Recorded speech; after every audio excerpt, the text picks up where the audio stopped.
So welcome, Elisabeth. Welcome, everyone.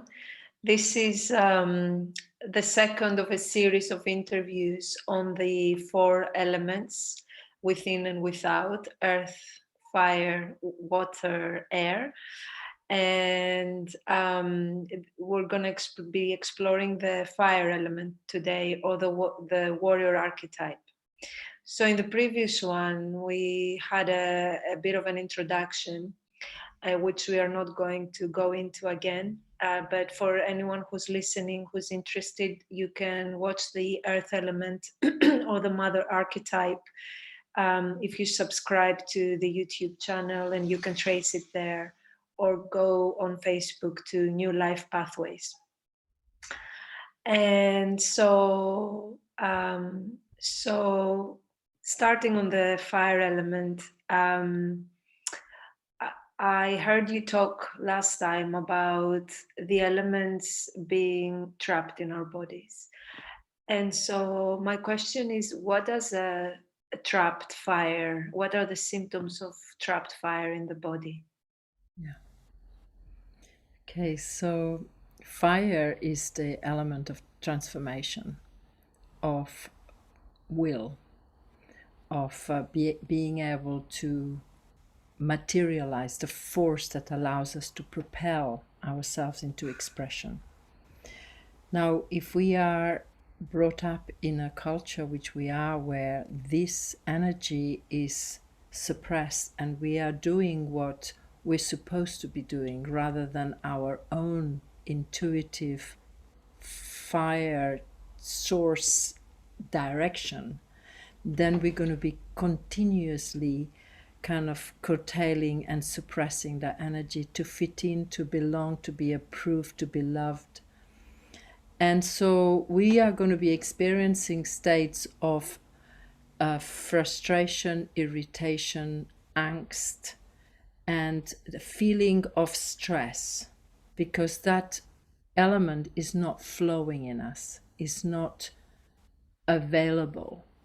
And this energy then will build up into moments of outburst of anger or rage. And some of us get quite addicted to that. And some people are very much, and we call them, oh, he's so angry person, because that's a way in which you get power. Although it doesn't work in the long term, because it's just to compensate for the sense of insecurity or vulnerability that's inside. So you tend to overpower and explode in that way, create fear. So the symptom is basically in the bodies, as I said, is this energy of tightness, of tension in the jaw, which of course long term creates muscle and organ deterioration.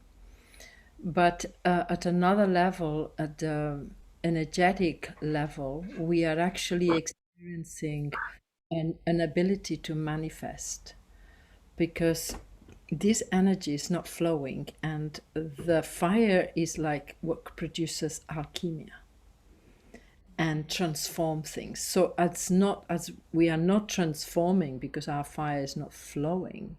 So there is a stagnant energy in the body, in the emotions, which I said, and in the mind. The mind then gets completely overridden with thought, because all the energy goes up and we become thinkologists, addicted to thinking. But you're not doing anything, you're just thinking it through. And then with burst of forceful, non-listening action. So that's kind of a brief words on the impact of not having access towards the true warrior, the true fire inside us, and it being blocked. Okay, I think you've answered there both of my questions, because the next question was going to be the healthy expression of the fire, but I think you've beautifully gave. Would you say anything else on? I would say that in order for the healthy expression of the fire to come through, we need to access the blocked. I don't like to use the word blocked, but yes, that energy that is in a state of repression inside us through our outdated rage and anger in our history, all the yeses that were no's, and so that lives on inside us, and so that needs to be cleared in order for the true fire to come through and redirect it into our true alignment of what our soul desires. But unless we access that energy and we can face it, because a lot of people are terrified of being angry or having expression of that energy because they think then they're going to do harm and damage. Yes, it does unconsciously, but what here we're looking at is how can we make conscious that repressed fire. Mm. And so how do we begin to unlock our fire, to get it to flow in the body? Well, one of the things is like we need to become again have access to the mobility, to have our body alive and dynamic so that energy can flow. It's like if you want to create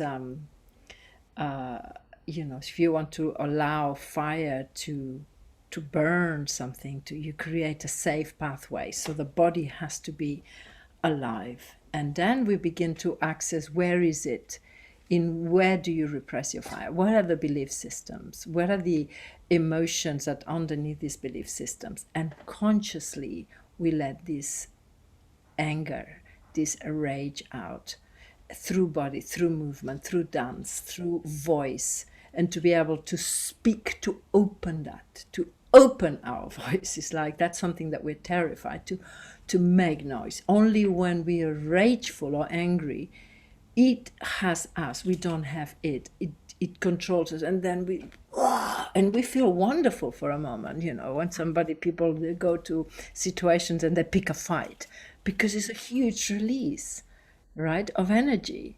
You don't feel depressed anymore, and a lot of the depression, it can be very easily repressed rage, accumulated, inherited.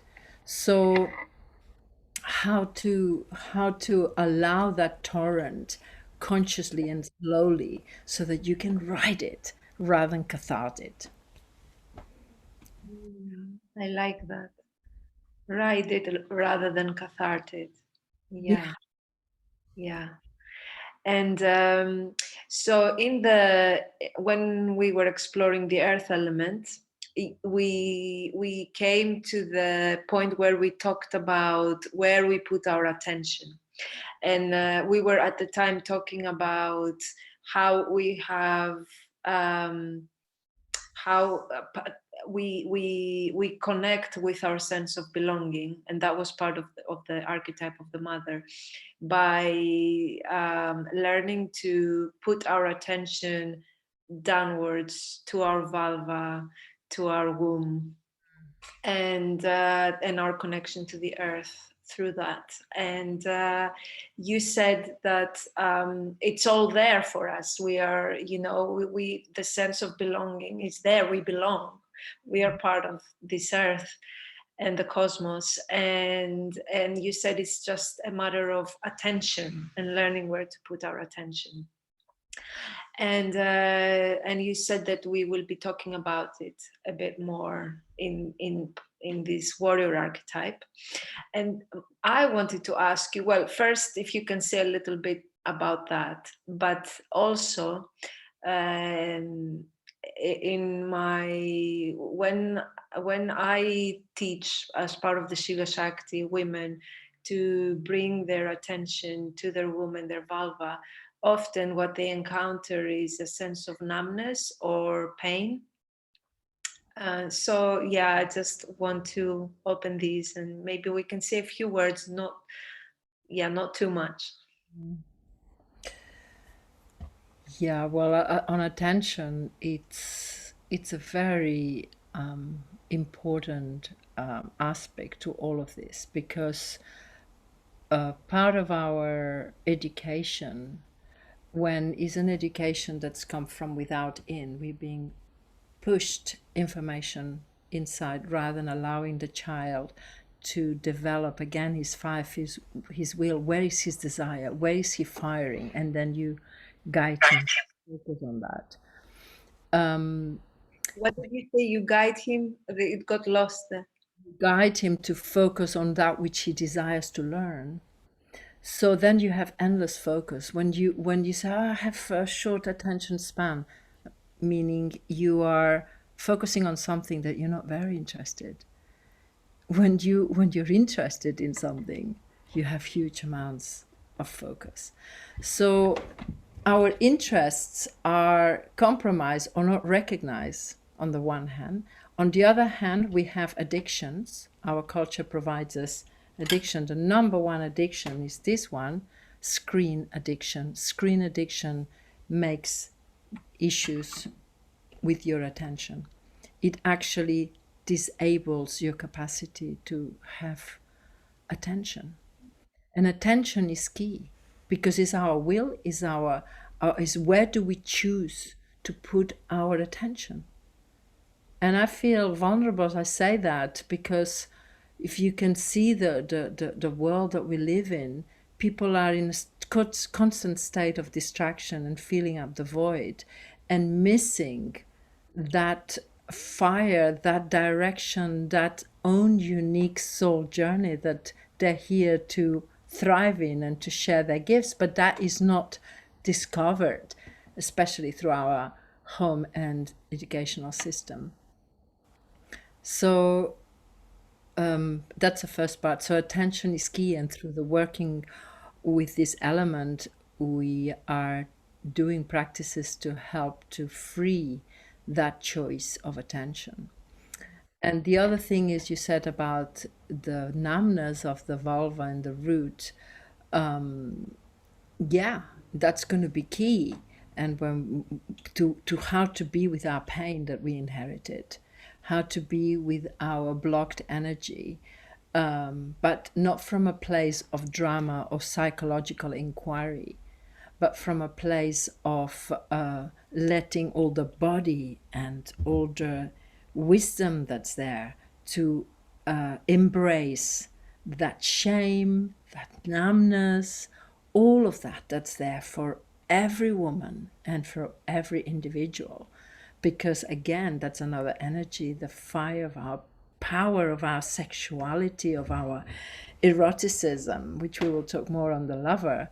It's been repressed. Yeah, let's not forget that the Virgin Mary is a virgin. This is a role model of woman, and it's in our unconscious. And it's only in recent times that we are going maybe the other extreme, and we just kind of want to express it all, but again, with a lot of unconsciousness and irrelationality to ourselves and to another. And yeah, so that's what I want to say around the numbness and the shame of that will be there. But it doesn't have to become a 10-year psychological wounding that you can't function and your life is like impaired because you're opening to it.